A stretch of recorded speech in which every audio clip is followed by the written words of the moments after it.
seasons of the show, particularly the first season. That was real. Hey Curious! Road trip episodes, Adriana's death, Tony killing Tony, that crazy snow episode hunting down a Soviet guy. The Sopranos gave us some of the most iconic moments in TV history, but have you ever wondered what happened to the stars behind those legendary roles? In today's video, we're diving into the before and after of the cast, from their intense mob days to where life has taken them now. So, without further ado, let's go! Come on. No, Come please. On. Please. Come on, come on. No. Fucking cunt. Please.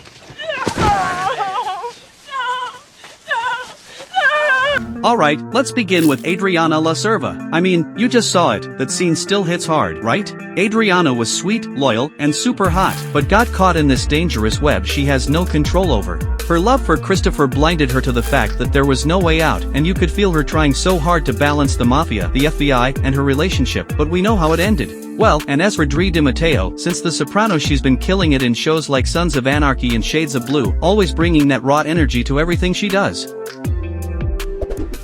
I don't think you understand. I want you to write that letter. Excuse me? I said I want you to write the letter. Are you threatening me? What threatening?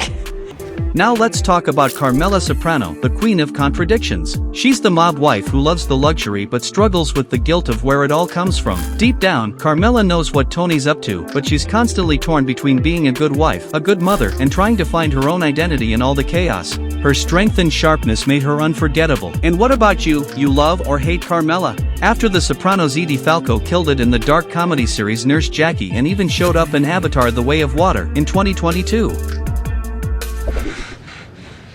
Next time you see my face, show some respect.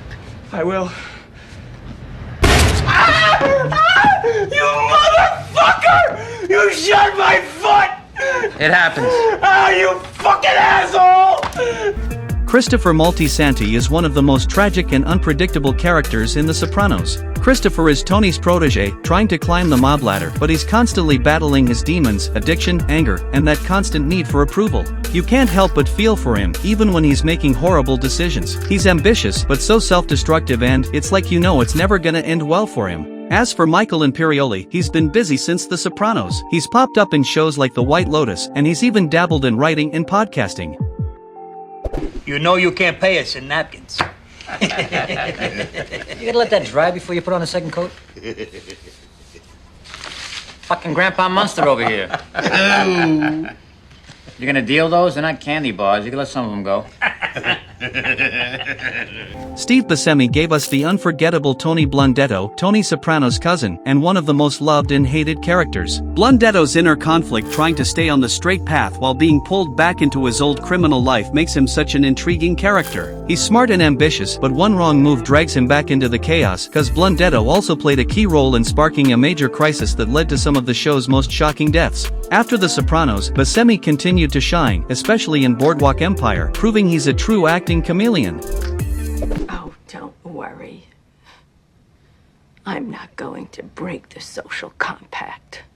But that's not saying there's not a certain satisfaction in knowing that I could have that asshole squashed like a bug if I wanted.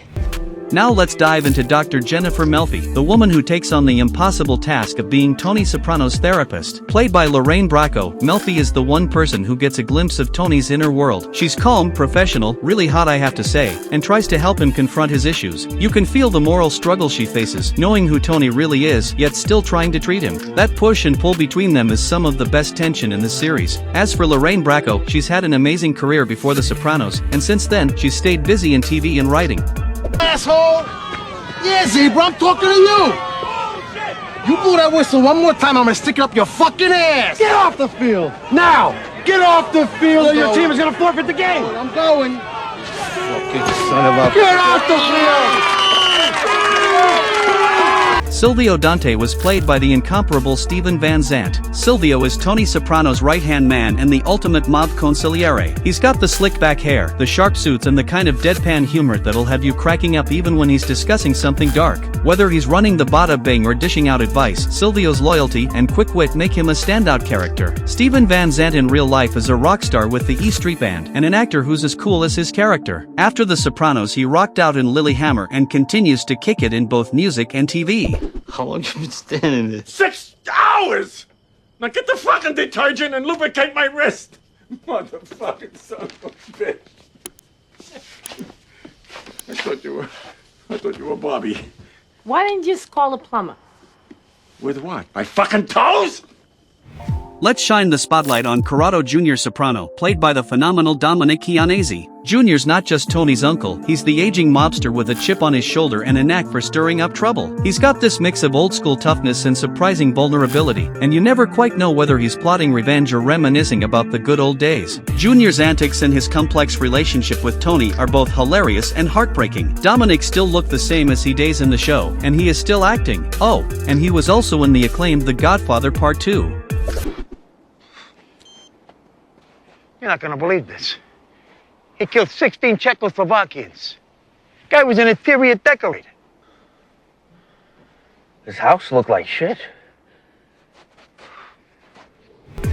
Paulie Walnuts Gualtieri was portrayed by the one and only Tony Sirico. Paulie's the guy with the perfect hair, sharp suits and a knack for finding trouble wherever he goes. He's a mix of paranoid, superstitious and totally hilarious. Whether he's obsessing over germs or ranting about cats, Paulie brings some of the show's funniest moments while still being someone you definitely wouldn't want to cross. In real life, Tony Sirico was an ex-convict even before the series, and sadly he passed away in 2022 in a nursing home in Fort Lauderdale, Florida. Is this Mrs. Sopranos? Yes, it is. I used to fuck your husband. Hello? Let's dive into Irina Peltsin, the intriguing girlfriend of Tony Soprano played by Oksana Lada. Irina might not have had a huge role, but she made a memorable impact with her blend of charm and vulnerability. She's caught in the web of Tony's chaotic life, trying to hold on to a semblance of normalcy while dealing with the mess that comes with dating a mob boss. Her struggles with Tony's divided attention and the tension of living in his shadow really add depth to the show. After The Sopranos, Oksana continued to make waves in both acting and modeling, keeping that captivating presence alive. Gloria Trillo, Globe Mercedes. Listen, a pre-owned 2001 S600 just came in. You're the first person I thought of. Wood trim package, GPS with everything. Only 7,500 miles.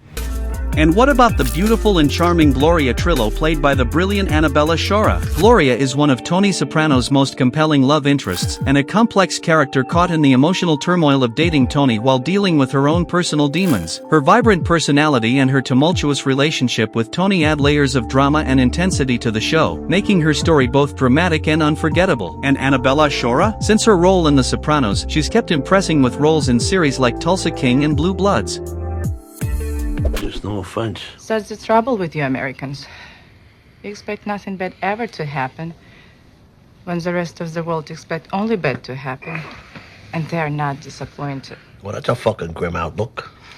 You have everything, and still you complain. Svetlana Kirilenko was brought to life by the Belarusian-Russian actress Alla Klioka. Svetlana might not have had tons of screen time, but when she shows up she owns it. She's Tony's ex-mistress's cousin, and let's be real, Svetlana is tough as hell. She's got one leg, but she doesn't let anything slow her down. Her scenes with Tony are always interesting because she's one of the few people who doesn't put up with his crap. After the series, Alla Klioka returned to roles in Russia, and recently some new small international participations in series such as The Americans and The Marvelous Mrs. Maisel. He really loves you, you know that?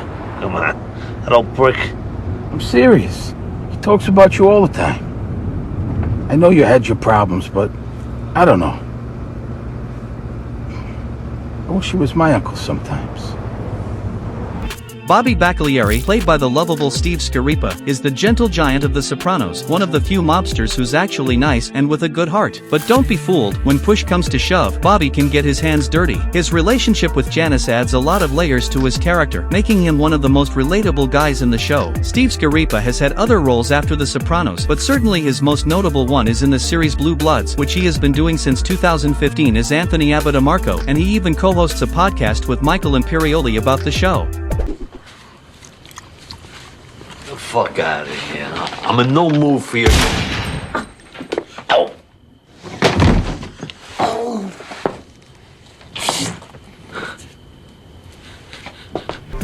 Ida Turturro portrayed Janice Soprano, Tony's older sister that is constantly pulling him into her chaotic world. She's manipulative, impulsive, and always scheming for something, whether it's money, power, or a new romance. What makes Janice fascinating is how she balances being both a victim and a troublemaker. Her relationship with Bobby Baccalieri shows a different, slightly softer side, but even then, she's still Janice, always with an agenda. Since The Sopranos, Ida Turturro is continuing to shine in big shows like Law and Order and The Blacklist.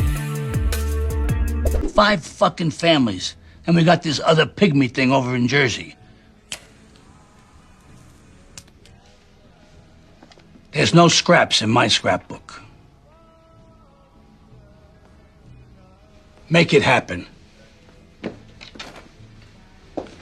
Frank Vincent played Phil Leotardo, a top member of the New York mob who is ruthless, cold, and driven by old-school principles. He's got this simmering rage that makes every interaction tense, especially when it comes to his beef with Tony. Phil's all about pride and revenge, and his stubbornness leads to some of the most explosive moments in the series. As for Frank Vincent, he was a mob movie icon even before The Sopranos, with unforgettable roles in Goodfellas and Casino. Frank kept that legendary status right up until his passing in 2017, leaving behind a legacy of unforgettable tough guy roles.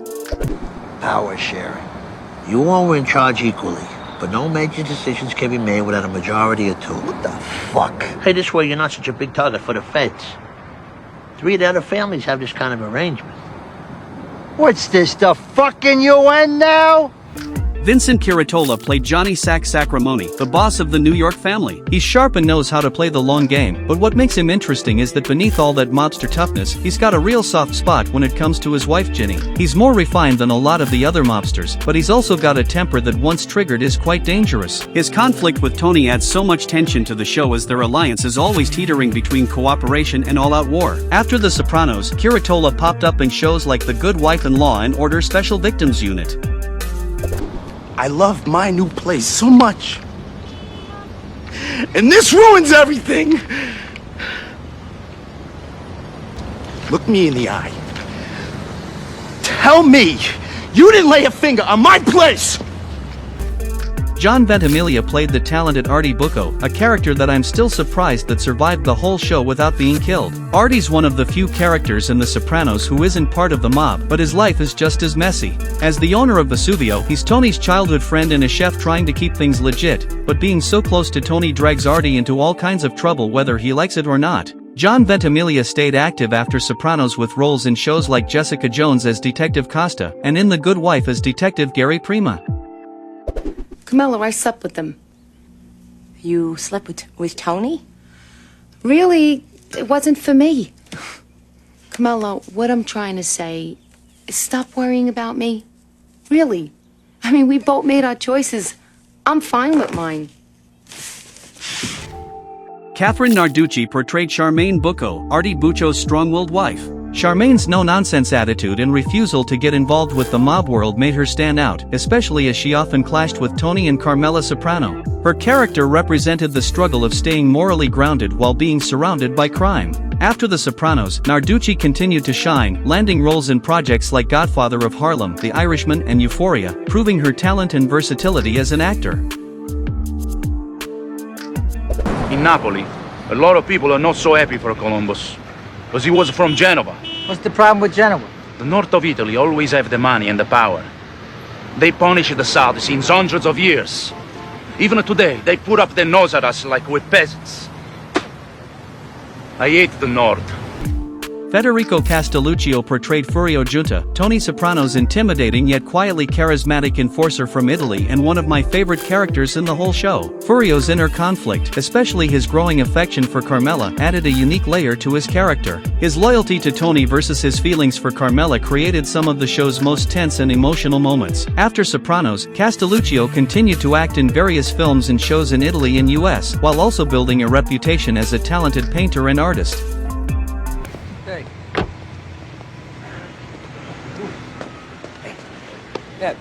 You're late. Well, tomorrow I can be on time.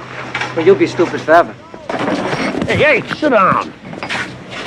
Sit the fuck down and shut up.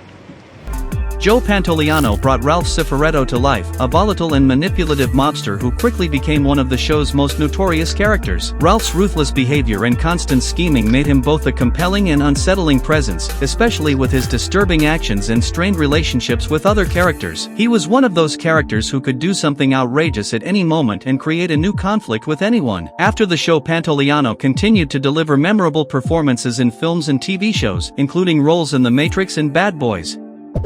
Are you in the mafia? Am I in the what? Whatever you want to call it. Organized crime. That's total crap. Who told you that? Dad, I've lived in the house all my life. I've seen police come with warrants. I've seen you going out at 3 in the morning. Jamie Lynn Sigler played Matteo Soprano, Tony's smart and beautiful daughter. Matteo's journey from a rebellious teenager to a determined young woman navigating the complexities of her family's criminal world provided a compelling and relatable character arc. Her struggles with her father's lifestyle and her own future made her one of the show's most dynamic characters. Sigler continued to act in various projects, including the Hulu series Big Sky, and she also runs a podcast alongside Robert Eiler, her brother in the show, where they talk about life, their long friendship and other stuff. Take me home. I want to go home. Knife! It's not my knife. Let go of me! Let go of me! I shot my dad! I shot my dad! Robert Eiler played AJ Soprano, Tony Soprano's troubled and spoiled teenage son. AJ struggles with his identity, his place in the family, and his future added layers of complexity to the show, and his frequent conflicts with his parents and his attempts to find his own path made him a special character. Sometimes we loved him and sometimes we simply hated him, but seeing AJ getting older was one of the most relatable parts in the show. After The Sopranos, Eiler took a step back from acting, and one of his biggest projects now is the podcast Not Today Pal on YouTube. Check the description for the link.